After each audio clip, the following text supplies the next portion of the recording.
You can love someone deeply and still panic the moment they get emotionally close. You can crave connection and shut down the second it actually appears. You can want intimacy, but feel uncomfortable, exposed, even irritated when someone asks how you really feel. And if you're Generation X, this isn't confusion, it's conditioning. Because emotional intimacy was never something you were taught to build, it was something you were taught to avoid. Not intentionally, not maliciously, quietly.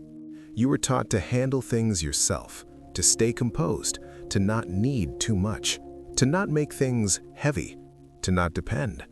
So today, intimacy doesn't feel safe. It feels invasive, demanding, risky.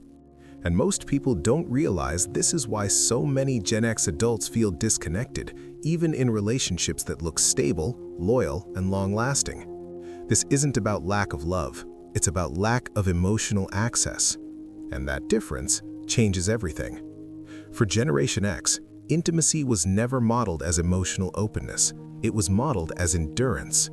You grew up in a world where adults were busy surviving, working, stressed, emotionally unavailable, not because they didn't care, but because they didn't have space. Affection was practical, love was responsibility, support was silence. You learned early that emotions slowed things down, that vulnerability made you a burden, that needing reassurance meant something was wrong with you. So you adapted. You became independent early, self-regulated, low maintenance, fine. And that adaptation worked for survival. But intimacy requires the opposite skills. It requires naming feelings before they explode, letting someone see uncertainty, asking for comfort without justification, trusting that closeness won't cost you your autonomy. Those are not skills Generation X was encouraged to develop. Instead, you learned emotional containment. You learned how to keep things inside, how to intellectualize instead of feel, how to solve problems without discussing emotions, how to stay calm while disconnecting internally. That's why so many Gen X adults say things like, "I don't know what I feel," or "I don't like talking about emotions," or "I just deal with things." That's not emotional immaturity, that's emotional self-protection. Because growing up, emotions weren't something you explored together, they were something you managed alone. And that becomes a problem later, especially in close relationships. Because intimacy isn't about being together, it's about being seen. And being seen requires exposure. For someone raised to be self-sufficient, exposure feels dangerous. So instead of leaning in, you pull back. Instead of opening up, you shut down. Instead of saying, "This hurt me," you say, "It's fine." Not because you don't care, but because caring was never taught to look like vulnerability. It was taught to look like control. And over time, that creates a quiet pattern. You become reliable, responsible, stable, but emotionally distant. Your partner may feel you're hard to reach, hard to read, hard to connect with, and you may feel confused because in your mind, you're doing everything right. You show up, you stay loyal, you don't cause drama, you don't fall apart. So why does intimacy still feel strained? Because emotional intimacy requires emotional risk, and Generation X was raised to minimize risk, especially emotional risk. Let's pause here for a moment. If any of this feels uncomfortably familiar, write "I feel this" in the comments. Not to explain yourself, not to justify it, just to acknowledge it. Because this pattern is far more common than people admit. Another reason intimacy feels difficult for Generation X is that emotional needs were often framed as weakness. You were praised for being strong, for handling things, for not needing help. So unconsciously, needing emotional closeness now can trigger shame. You might think, "Why do I need this? I should be fine. Other people don't need this much." That internal voice isn't yours, it's learned. And it quietly sabotages connection. Because when intimacy shows up, real intimacy, it asks you to slow down, to feel, to admit uncertainty. And that clashes with a lifetime of emotional self-control. So instead of moving towards closeness, you distance yourself emotionally while staying physically present. You stay in the relationship, but not fully in the emotional space. And this creates a strange contradiction. You want connection, but you feel uncomfortable receiving it. You crave closeness, but you don't trust it. You miss intimacy, but don't know how to tolerate it. That's not avoidance. That's unresolved emotional training, and it often shows up subtly. You may change the subject when emotions come up. You may offer solutions instead of empathy. You may withdraw when conversations get vulnerable. You may feel irritated by emotional needs, yours or others. Not because you lack empathy, but because no one taught you how to sit inside emotional closeness without feeling overwhelmed or exposed. This is especially true in long-term relationships. At first, attraction and novelty carry intimacy naturally. But over time, emotional closeness has to be built consciously. And if you don't have the language for it, distance grows, quietly. Not through conflict, but through absence. Conversations become logistical, affection becomes routine, emotional depth slowly fades, and both partners may feel something is missing without knowing how to name it. For Generation X, this often leads to a silent emotional gap. Not dramatic, not explosive, just empty. And because you were taught not to complain, you may not even voice it. You endure it. That endurance looks like strength from the outside, but internally, it's disconnection. And the most painful part is this.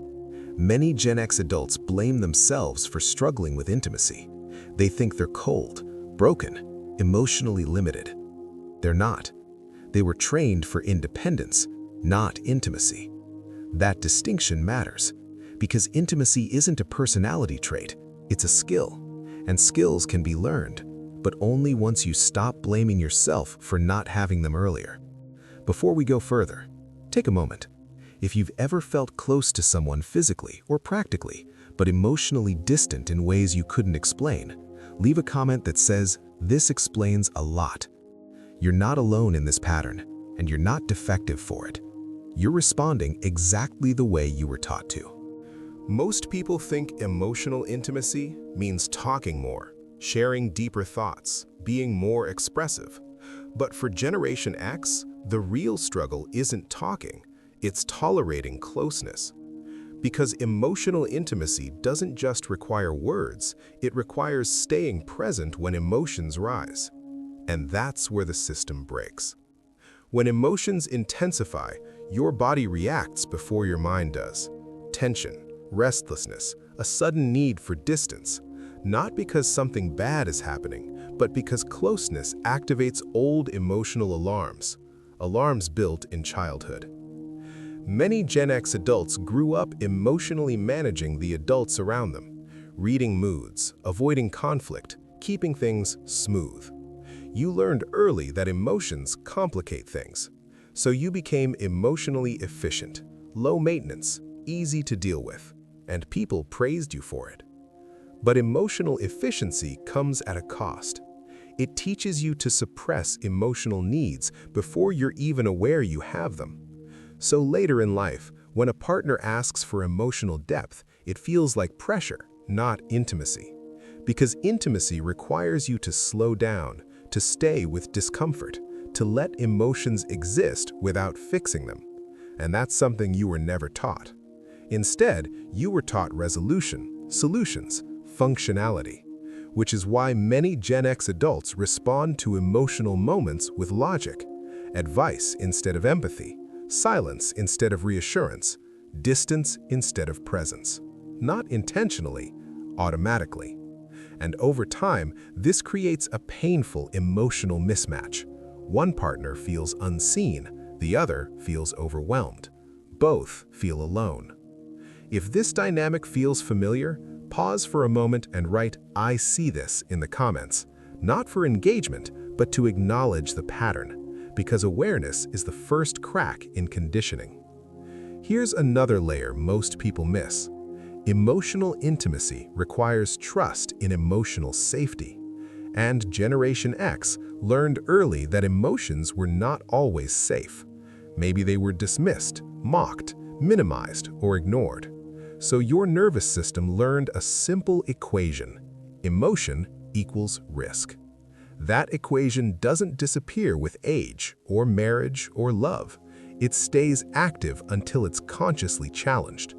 This is why emotional closeness can feel exhausting, why you feel drained after deep conversations, even when nothing bad happened.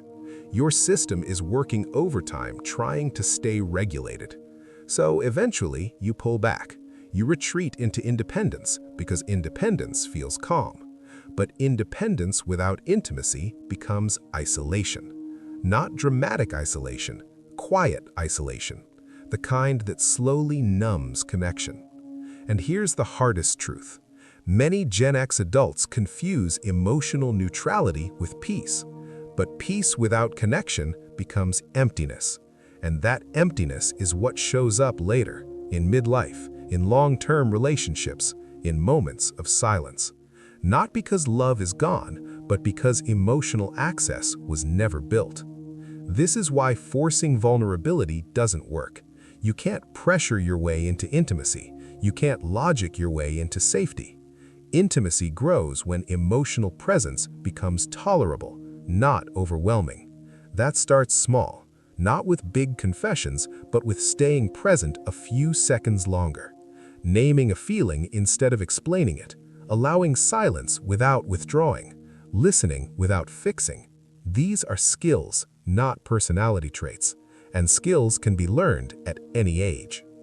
If this perspective is shifting how you see your relationships, leave a comment that says, "This explains a lot." You don't need to overshare, just acknowledge the clarity. Here's what matters most.